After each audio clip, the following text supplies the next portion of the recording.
Para sa nag-request at naghahanap ng review ng Alpha Premium LED Mini Driving Light version 3, ito na po yung review para sa ilaw na to. Unahin po natin ang kanyang lux. Ang nakalagay na lumens sa kanyang box is 3,500.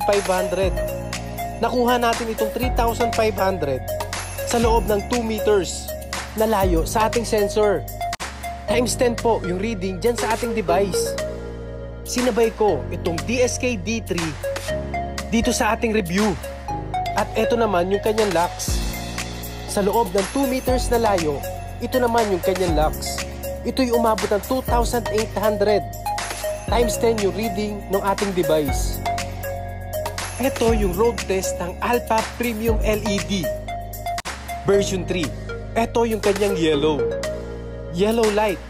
Ganito kaliwanag yung 3,500 lux or lumens. Ito naman yung kanyang white.